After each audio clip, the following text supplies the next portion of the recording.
Assalamualaikum warahmatullahi wabarakatuh.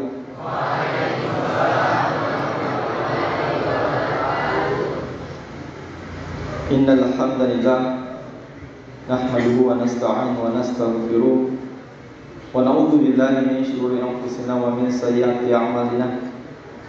May yahdihillahu fala mudilla lahu wa may yudlil fala hadiya lahu. Asyhadu an la ilaha illallah wahdahu la syarika lahu wa asyhadu anna Muhammadan abduhu wa rasuluh. Allahumma shalli ala sayyidina Muhammad wa ala ali sayyidina Muhammad.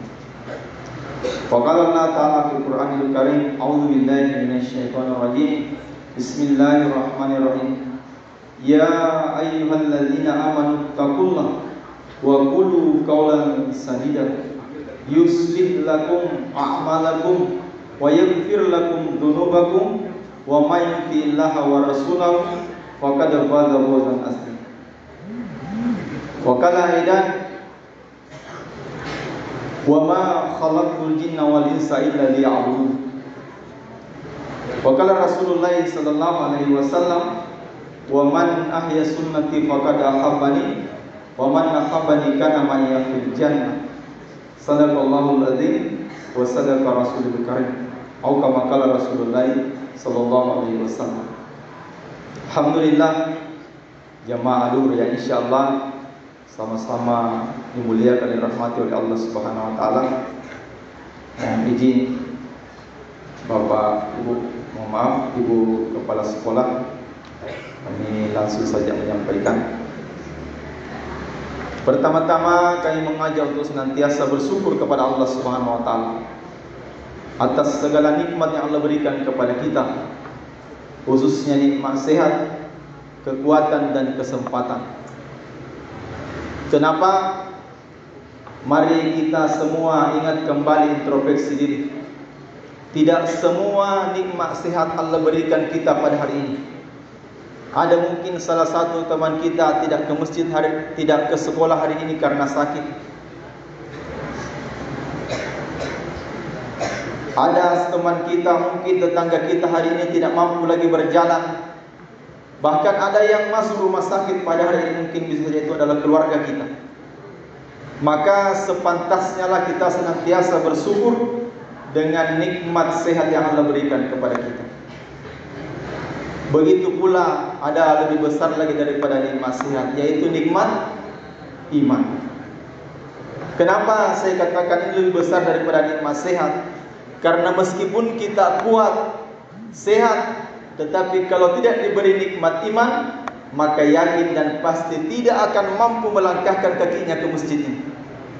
Tidak akan mampu. Kita melihat di kampung halaman kita berapa banyak orang yang diberi kekuatan, kesehatan, bisa mengangkat beban sampai 50 kilo, 100 kilo malah. Tetapi untuk mengangkat sendal ke masjid yang tidak cukup 1 kilo tidak mampu. Kenapa? Yang bisa mengangkat adalah iman. Maka begitu tadi Bapak Kepala Bapak Guru menghimbau kepada kita semua, jangan hanya dipanggil ketika masuk masjid atau terburu-buru. Itu maknanya apa? Kita belum memahami siapa diri kita sebenarnya. Salah satu tadi ayat yang saya bacakan, a'udzubillahi minasyaitonirrajim, wa ma khalaqtul jinna wal insa illa liya'budun. Tidaklah Allah menciptakan jin dan manusia tidak lain adalah untuk ibadah kepada Allah. Makanya kita harus pahami tugas kita masing-masing di dunia ini. Untuk apa kita ada di dunia ini? Tidak lain adalah untuk ibadah kepada Allah Subhanahu wa taala. Apapun semua kita ini, profesi kita, baik dia polisi, tentara, guru, pelajar dan apapun itu, sama semua tugas kita adalah untuk ibadah kepada Allah Subhanahu wa taala. Apa yang kita miliki sekarang, apa yang kita sandang sekarang, itu hanyalah ujian dari Allah Subhanahu wa taala. Siapapun itu. Bagaimana dia gunakan polisinya dekat dengan Allah, bagaimana dia seorang guru dekat dengan Allah Subhanahu wa taala, bagaimana seorang pelajar dekat dengan Allah Subhanahu wa taala. Karena jauh sebelumnya Nabi sudah peringatkan kita, umur umatku tidak lama, hanya sekitar 60 70 tahun saja. Setelah itu kemana? Dia akan meninggalkan dunia ini, baru akan menuju ke alam yang sebenar-benarnya, yaitu alam akhirat. Kalau kita sudah menyadari semua ini untuk apa di dunia, ternyata hanya untuk diuji saja sementara. Allah mau melihat siapa yang paling baik amalnya. Karena Nabi sudah katakan, Allah tidak memandang rupamu dan hartamu ataupun jabatanmu, tetapi Allah pandang hati dan amalmu. Siapa yang terbaik hati dan amalnya. Jadi semuanya hanya ujian saja. Yang ganteng juga diuji, yang cantik diuji, yang jelek pun diuji, yang putih diuji, yang hitam pun ujian. Sama semua. Dan bedanya hanya casing saja sementara. Bagaimana kecantikannya dia gunakan dekat dengan Allah, bagaimana ketampanannya dekat dengan Allah, bagaimana yang tidak ganteng dekat dengan Allah. Itu saja. Karena Allah tidak pandang dia ini punya kecantikan ataupun ganteng, tidak. Tetapi Allah pandang hati dan amalnya. Maka mudah-mudahan dengan ayat tadi, meskipun dengan satu ayat ini, kita sudah memahami untuk apa saya diciptakan dan ini adalah untuk ibadah kepada Allah. Jadi tidak perlu lagi dikejar-kejar, karena Allah Maha melihat. Tidak perlu lagi disuruh sama siapapun, karena kita ini masing-masing nanti di akhirat nanti masing-masing nafsi-nafsi. Tidak ada. Semua orang akan bertanggung jawab pada dirinya masing-masing. Orang tua akan lari dari anaknya, begitu pula dengan anak akan lari daripada orang tuanya. Tidak ada. Masing-masing semua akan menghindari dirinya. Maka seluruh jamaah, mudah-mudahan dengan ini semua kita senantiasa menyadari diri kita untuk senantiasa taat kepada Allah Subhanahu wa taala.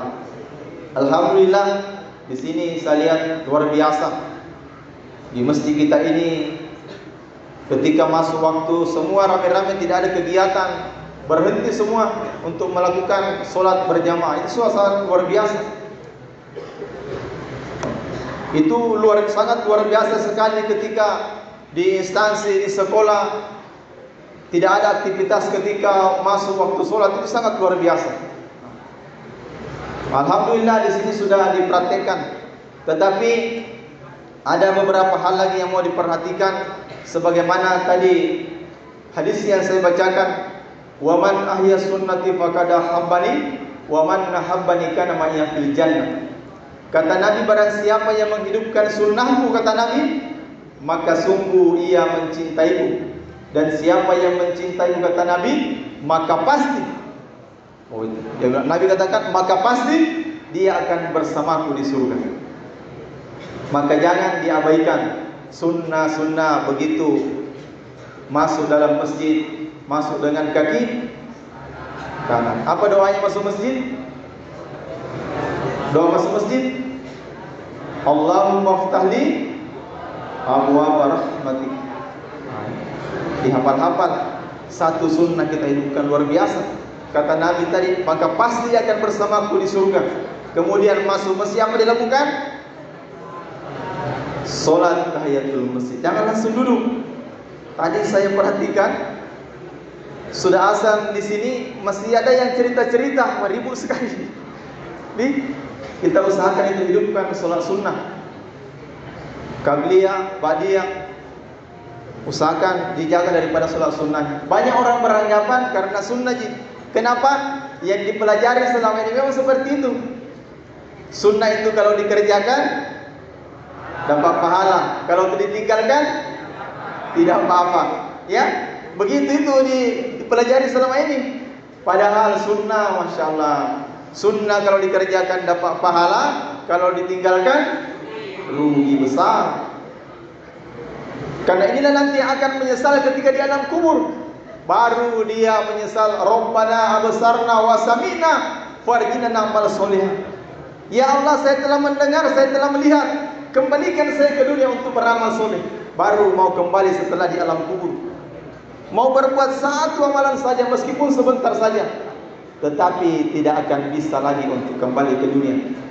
Maka mumpung Allah masih berikan kita kesempatan untuk hidup di dunia, gunakan sebaik-baiknya waktu kita untuk beramal. Gunakan sebaik-baiknya, karena inilah salah satu adik-adikku semua yang bisa memberikan jaminan. Solat yang kita jaga ini betul-betul setiap hari 5 waktu sehari semalam, maka nanti Allah akan berikan 5 jaminan. Apa itu? Pertama, akan diberikan keberkahan daripada rezeki. Kalau solat ini kita jaga betul-betul, dijaga setiap hari, dijaga waktunya di awal waktu, tempatnya di masjid secara berjamaah, maka insya Allah Allah akan berikan 5 jaminan. Yang pertama, akan diberikan berkah rezekinya. Yang kedua, akan dijauhkan daripada siksa kubur. Bagaimana ketika kita sering mendengar siksaan dalam kubur? Orang yang meninggalkan solat, maka nanti di alam kubur ada ular yang namanya Suja'ul Aqra, yang panjangnya 1 bulan perjalanan. Dia akan menyiksa terus orang yang meninggalkan solat. Orang yang meninggalkan solat duhur sampai asar, maka dia akan disiksa dari duhur sampai asar. Orang yang meninggalkan solat asar, maka dia akan disiksa asar sampai maghrib, dan seterusnya. Sekali pukulan akan membenangkan 60 tahun. Seandainya bisanya, kata Nabi, akan dikeluarkan di bumi ini, maka semua tanaman akan hangus.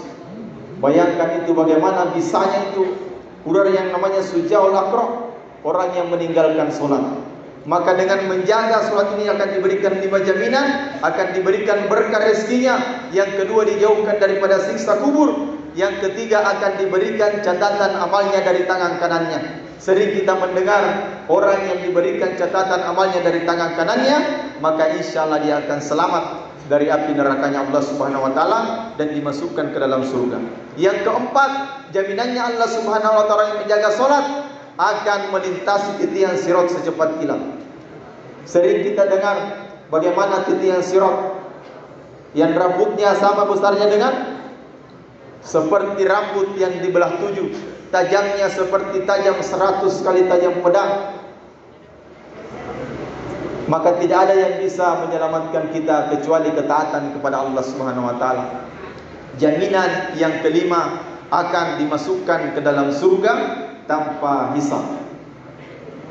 Maka adik-adikku semua dan semuanya, termasuk diri saya dan semua yang ada di sini, senantiasa ini yang paling penting, jaga salat. Karena inilah yang akan mencegah kita daripada perbuatan keji dan munkar. Tidak ada yang lain.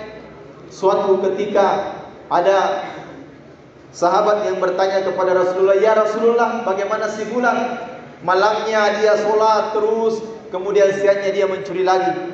Apa kata Nabi? Selama dia menjaga daripada solatnya, maka pasti nanti solatnya akan merubah, sifat solatnya akan merubah daripada perbuatan mencuri. Jaga terus daripada solat kita, maka insya Allah Allah akan tuntun kita ke jalan yang benar. Itu yang kedua. Yang pertama tadi, harus memahami tujuan kita untuk apa dunia ini, untuk ibadah kepada Allah Subhanahu wa taala. Yang selanjutnya, bagaimana jaminan orang yang menjaga solat. Yang ketiga tadi, bagaimana dijaga daripada sunnah.